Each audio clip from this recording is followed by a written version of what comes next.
Matahari terbenam di balik bukit-bukit hijau yang mengelilingi desa kecil itu.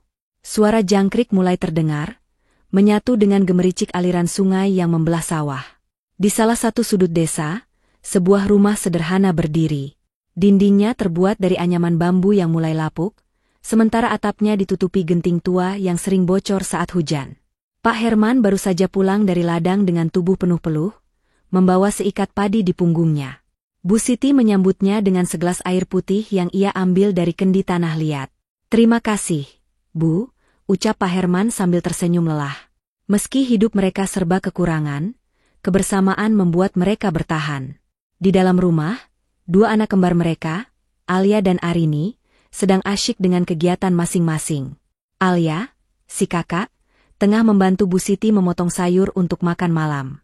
Ia melakukannya dengan penuh semangat meskipun piring yang mereka miliki hanya sedikit dan lauknya sederhana.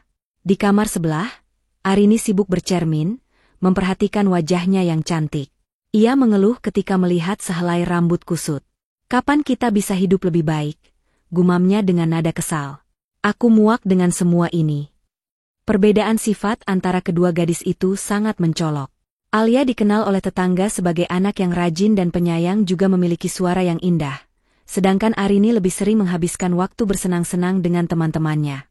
Bu Siti dan Pak Herman menyadari perbedaan itu, tetapi mereka tidak pernah lelah berdoa agar kedua putri mereka suatu hari bisa hidup bahagia dan saling mendukung. Di bawah rembulan yang redup, Alia duduk di sudut rumah, dengan memegang buku usang yang ia pinjam dari perpustakaan desa. Cahaya lilin menjadi satu-satunya penerang. Tangan kecilnya yang kasar, karena membantu di ladang, terus menulis catatan di selembar kertas lusuh. Di balik kesederhanaan itu, ada mimpi besar yang ia pendam. "Aku ingin jadi orang sukses. Aku ingin mengubah nasib keluarga kita," bisiknya dalam hati.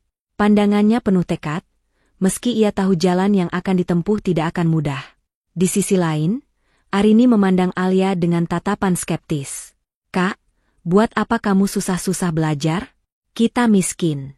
Tidak ada yang akan peduli," ejeknya sambil melipat tangan. Alia tidak menanggapi. Ia tahu tidak ada gunanya berdebat. Tapi jauh di dalam hati, kata-kata Arini selalu melukainya. Ia hanya bisa berharap suatu saat adiknya mengerti bahwa kerja keras adalah kunci untuk mengubah hidup. Hari itu, matahari bersinar cerah ketika kepala desa datang ke rumah mereka membawa selebaran. Sebuah lomba bernyanyi sedang diadakan oleh acara TV nasional dan audisi pemilihan di tiap-tiap daerah. Alia membaca selebaran itu dengan penuh semangat. "Aku akan ikut, Pak.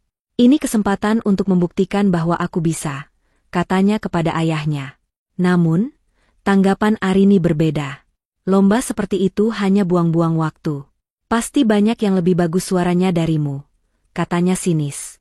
Alia memilih untuk tidak mendengar. Selama berhari-hari, ia melatih setiap nada dan melafalkan setiap kata dalam lagu dengan sepenuh hati. Pagi hingga malam, suara merdunya menggema, bercampur dengan perjuangan yang tak kenal lelah. Di depan cermin, ia membayangkan panggung besar yang menantinya. Tangannya sesekali gemetar, namun tekadnya tetap kuat. "Aku bisa," gumamnya berulang kali, seolah meyakinkan dirinya sendiri.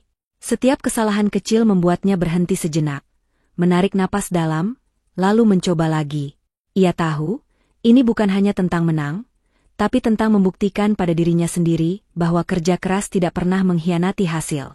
Hingga malam terakhir, ia berdiri tegap, memejamkan mata, dan menyanyikan lagu itu dengan seluruh jiwa. Dalam hatinya, ia yakin, usaha yang telah ia curahkan akan membawa langkahnya menuju keberhasilan. Beberapa minggu kemudian, benar saja, Alia memenangkan hasil lomba juara daerah, dan mendapatkan golden ticket untuk melanjutkan ke audisi lebih besar lagi. Pak Herman dan Bu Siti menangis bahagia. Namun, di tengah kebahagiaan itu, Arini hanya diam. Hatinya dipenuhi rasa iri. Hari keberangkatan tiba. Dengan tas kecil berisi pakaian, Alia meninggalkan desanya. Perjalanan ke kota penuh haru. Ia sadar, dunia di luar sana akan jauh lebih keras daripada yang ia bayangkan. Hari itu adalah hari yang telah lama ia nantikan, audisi menyanyi untuk acara televisi nasional. Dari pagi, ia sudah bersiap. Suara hatinya berdebar kencang, tetapi tekadnya lebih kuat. Di cermin, ia melihat refleksi dirinya, mencoba tersenyum meski gugup menghantuinya. Ini mimpiku. Aku harus mencoba, gumamnya. Saat tiba di lokasi audisi, antrean panjang menyambutnya. Puluhan, bahkan ratusan peserta lain, semuanya datang membawa mimpi yang sama. Ada yang sibuk memanaskan suara, ada yang duduk diam sambil menggenggam erat lirik lagu mereka. Ia pun menenangkan diri, mengingat semua latihan yang telah ia jalani berhari-hari. Ketika namanya dipanggil, ia melangkah ke panggung dengan napas tertahan. Lampu-lampu sorot menyilaukan, kamera mengarah padanya, dan para juri duduk dengan tatapan tajam.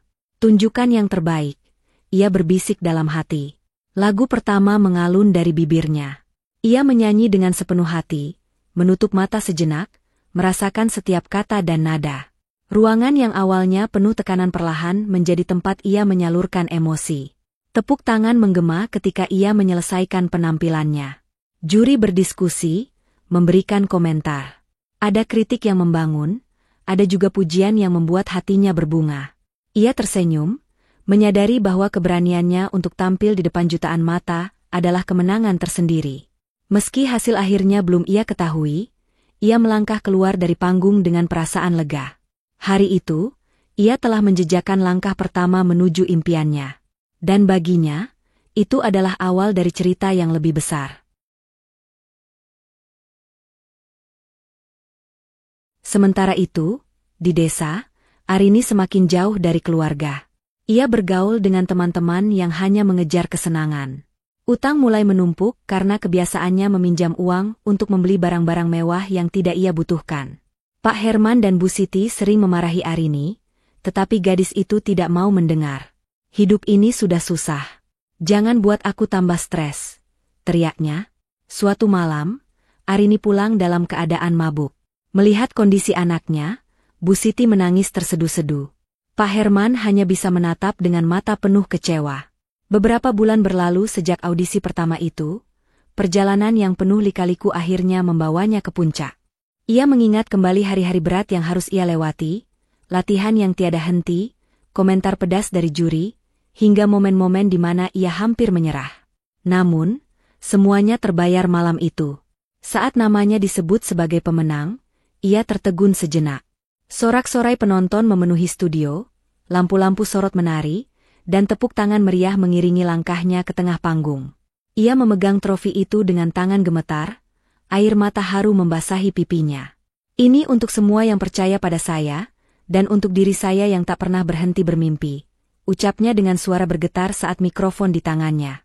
Ia mengenang saat-saat di mana ia merasa tak cukup baik, namun memilih untuk terus bangkit. Setiap lagu yang ia nyanyikan selama kompetisi menjadi bagian dari perjalanannya, sebuah cerita yang ia bagikan kepada dunia. Kemenangan itu bukan hanya tentang trofi atau tepuk tangan. Itu adalah bukti bahwa mimpi besar yang dibarengi usaha keras dapat menjadi nyata. Malam itu, ia tak hanya memenangkan sebuah kompetisi, tetapi juga kepercayaan pada dirinya sendiri. Di depan jutaan penonton, ia berdiri sebagai bukti hidup bahwa mimpi bukanlah hal yang mustahil untuk digapai.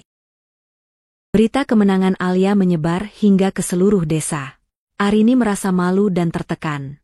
Suatu hari, Alia pulang untuk mengunjungi keluarga.